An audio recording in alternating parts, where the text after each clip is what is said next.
So today's focus is going to be primarily about Amazon reviews. And then we're also going to be talking about Amazon Prime Day, which is coming up in October. So it's actually called Prime Big Deal Day, but it's essentially a little mini Prime Day, and we'll talk through what we know about that and all that good stuff. So starting off with Amazon reviews, I think it's important to cover Amazon's terms of service just because this could be read in many different ways. So I always want to go over it. So you may not attempt to influence or inflate a customer's rating, feedback, and reviews. You may request feedback and reviews from your own customers in a neutral manner, but you may not pay for it or offer an incentive. Ask the customer to write only positive reviews or ask them to remove or change a review.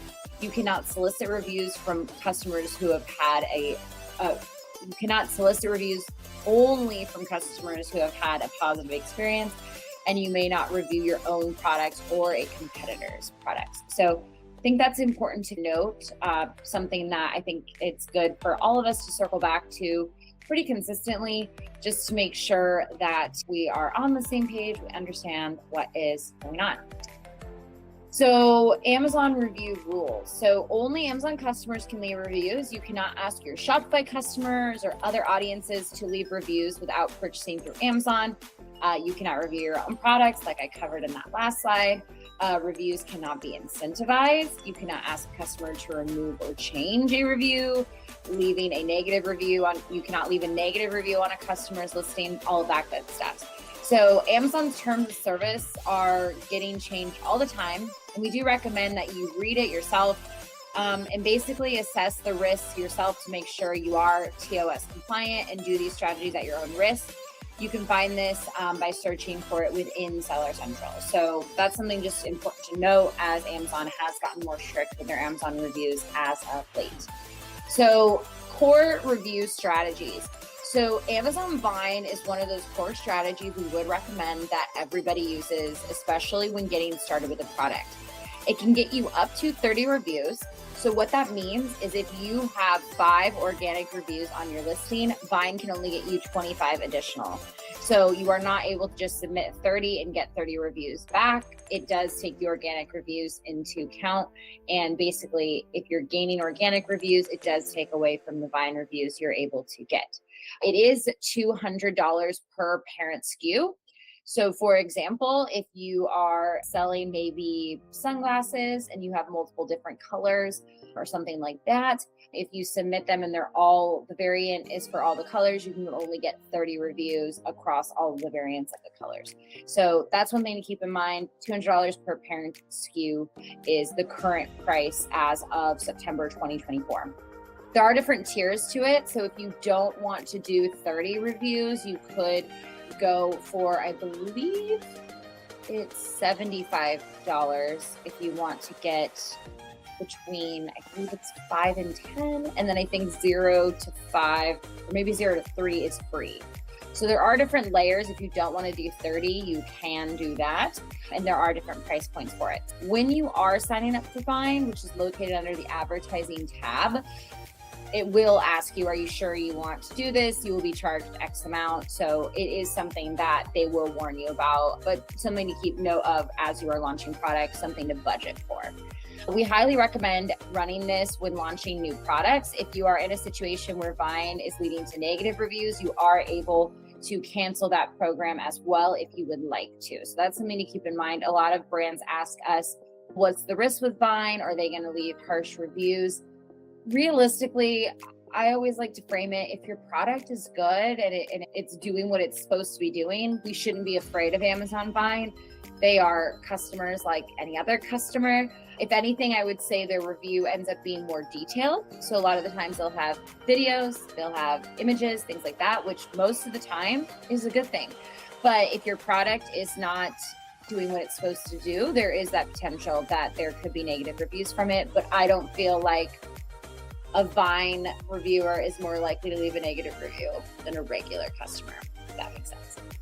So friends and family is also a strategy you can consider. This is definitely a gray hat tactic. So make sure to make the best call for your business is the best way we can put it. So What we would say is, especially when a product is new, friends and family should come after Amazon Vine. The reason why is if you get organic reviews, friends and family reviews, things like that, it does take away from Amazon Vine's capabilities, as I mentioned in that section. So that's something to consider, is friends and family should come second behind Amazon Vine for that reason. So once Amazon Vine has concluded, that is when you can call in friends and family and basically ask them to leave a review. Now, how this would work is you want to make sure it's friends and family that have not ever shared an IP address with you. So for example, I might ask my freshman college roommate, who I haven't seen in a very long time, to do it, but I would never ask my mother-in-law, who we spend like Thanksgiving with, and I might be working on Black Friday or whatever during that time, sharing an IP address with her. So if there's ever that potential of a crossover, specifically very close friends and family, it is not worth the risk because Amazon is tracking IP addresses for that reason. This should just be a distant person. We have also seen them talk about that Amazon is tracking Facebook friends, if they all live in the same zip code, that type of thing. They can flag you for this. I've never seen it, but I've heard of it. So you just want to be super careful. You're looking for distant people. You're looking for people you don't see all the time. And primarily you want to try to scatter those people throughout the US. You don't want everyone located in the same space. Now, one thing that's not noted here that I do think is relevant to bring up, something I have seen throughout my time on Amazon, is friends and family are always really eager to help and support that person. That a lot of the times they'll just buy the product and then go and leave the review, which could also set up red flags with Amazon. So if you are implementing this strategy, you want to make sure you actually get the product, or they get the product in their hands and then leave the review.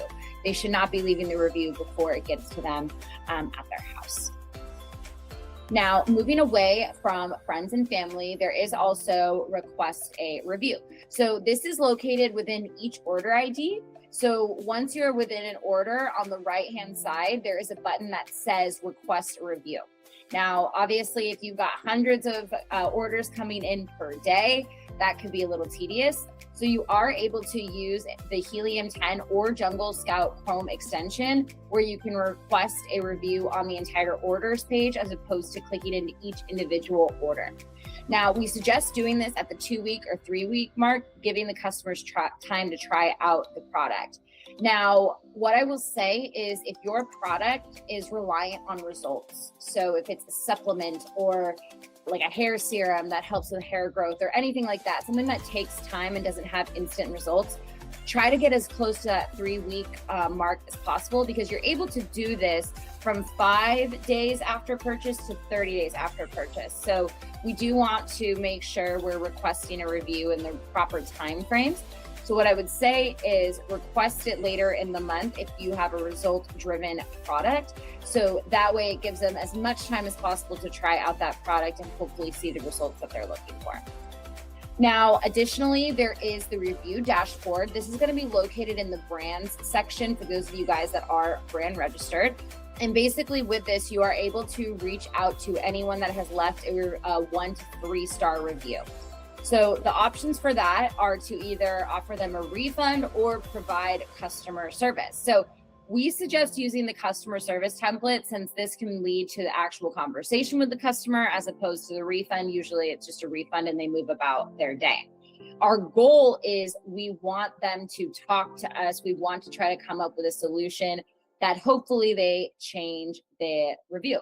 Now, the only thing is, you cannot ask them to change that review, as we talked about in the review rules section at the start of the presentation. So that's something to keep in mind, is that you can't do that.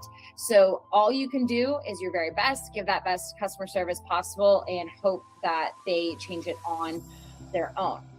Now, one thing that you are able to do with this strategy is when you send and again, this is a current thing, Amazon potentially has changed. If you're like watching this later, Amazon could always change the rules. So just make sure you're keeping up with that. But essentially, when you send that provide customer service template that does start a conversation in buyer messages where you can actually send a follow-up question behind Amazon's templated version. Again, you want to make sure you're understanding that you are using Amazon's communication. So we can't ask them to call us, we can't ask them to email us, we can't try to take the conversation off Amazon or ask them to change the review or anything like that. You could just follow up with any additional questions to try to provide the best customer service possible. So in terms of review strategies, one that was definitely a common one that our team used, and we know a lot of people using them, is marketing inserts. We've seen lots of marketing inserts throughout our time working on Amazon. Some are more aggressive than others, but this is something that I did want to bring to everybody's attention. Whether you're on this call or you're listening back, I think it's really important to keep in mind. So basically, Amazon reached out to a client of ours that we've worked with in the past and basically said that, and you can actually read the message here, but I'll read it to you guys. So we found that you have violated our customer product reviews policy. Based on your account health rating, your account is at risk of immediate deactivation. If the issue continues, we may deactivate your Amazon seller account. Why did I receive this message? We have taken this measure because we believe that you have included materials inside or on your product packaging requesting a favorable product review or rating from customers, or offering customers incentives to post a product review or rating. Examples of such materials include inserts, flyers, coupons, or brochures. As a result, your inventory of this product listed next are now classified as unsellable. You have 30 days to remove this inventory from our fulfillment centers. Obviously, pretty scary message. And it's just one thing we want you guys to know. We've been doing this a long time. In our experience, this is the only message we have ever seen regarding marketing inserts, but we think it's something that everybody should take seriously, which is why we're talking about it today. If you are currently using any sort of marketing insert to a landing page or funnel, we do recommend that you change any active landing pages as a simple thank you for your purchase type of page, not requesting a review or collecting any customer information. We just think it's not worth the risk. Scrap the strategy as much as you can. Obviously, when things are physically in the product, it's a little bit tougher to do, but we can obviously change our response, which would be a landing page of some sort. The safest option is to remove current inventory from Amazon that has any inserts, if that is your choice. Again, your business, your decision in terms of weighing the risks of how you want to proceed, knowing that this is something that Amazon is now looking for. So the other option is to leave the current inventory with inserts as is and can discontinue shipping future items with the inserts. So unfortunately, this is a common review strategy. I'm sure there are people on this call using it. I'm sure there are people watching back that are using it. So it's best to evaluate the risk that you're willing to take with this strategy, but it's just something we wanted to bring at the forefront and something we would recommend at a minimum no longer doing moving forward. So that's all we have on the review side of things. I did want to also just quickly touch on Prime Big Deal Day 2024. So this is coming up. It's going to be October 8th and 9th, 2024. Basically, the idea is it's a major shopping event driving significant traffic to Amazon. There is an opportunity to boost your sales with deals, discounts, and increasing visibility. Now, one thing I just want to be perfectly honest and transparent about is historically, this is a much smaller event than actual Prime Day that usually falls in July. Just historically. I think there's a few layers to that. I think it's the fact that people are more than likely waiting for Black Friday and Cyber Monday for those major sales. So it's not necessarily something that's super top of mind. That's just what comes to mind off the bat. But it's just something that I want you guys to be aware of. That just historically, we've seen that it's a little slower compared to today. Now, in terms of the preparation steps, we highly recommend increasing your budgets and bids if you are managing your own ads. We recommend doing this just to maximize your exposure through higher daily ad spends and cost per click bids specifically. We do recommend creating event-specific campaigns. So that would be sponsored brand, sponsored product, and sponsored display campaigns tailored for the Prime Big Deal Day. And then lastly, we would recommend setting up Amazon deals and coupons. So our number one recommendation is to set up a Prime exclusive discount for 20% off. This is the most common discount to use, and from our experience, it is the strongest. To do this, you would just go to Prime Exclusive Discounts located under the Advertising tab. And basically, when it asks for the date, there should be a box that says, is this for Prime Big Deal Day? You'll just go ahead and click that. And from there, Amazon will make the adjustment and give you the Prime Big Deal Day badge for all of the discounts that are approved using that. Now, one thing I will say about Prime Exclusive Discounts is in the last year, they've been very funky, is the best way to put it, where you will submit the discount and sometimes it will come up with different error messages requesting lower discounts and things like that. So just make sure when you do submit these discounts, don't just set them up and forget about it. You need to circle back a couple more times before Prime Big Deal Day, making sure there are no error messages located in your Prime Exclusive discount. Now, if for whatever reason your product is not eligible for a Prime Exclusive discount, I believe if it has less than 4 stars, it will not be eligible. Or if you've given too steep of a discount in the last 30 days, it might not be eligible. Other options would include coupon clippings and promo codes. So there are other options available. For those, for the dates, you would just click and select October 8th and 9th. There would be no special box or submission or anything like that that you need to do in order to qualify for that. Now, keep in mind, the coupon clipping and promo code is not going to have a special box that says Prime Big Deal Day deal or anything like that, unfortunately. Only the Prime Exclusive Discounts and Lightning deals will have that as an option. Now, for those of you guys that submitted Lightning deals, I believe it was back in June is when that happened. It might have been June or July. So unfortunately, if you didn't submit them back then, you would not be able to submit them now. But for those of you guys that did submit them back during summer, you are able to, you want to keep an eye on them and basically see, does Amazon give you October 8th or 9th? Historically, you'll see that Amazon will sometimes give the day before or the days after. In our recommendation, if it's not the first day of the event, so in this case, October 8th, we wouldn't recommend moving forward, simply just because it doesn't do as well. Lightning deals the second day of the event generally don't convert as well. So if you're going to do it and spend that extra money, you would want to do it on the 8th specifically. So that's all I have for Prime Day. And if you guys have any questions, definitely reach out to us here at TurnKey, your client managers, all of that good stuff.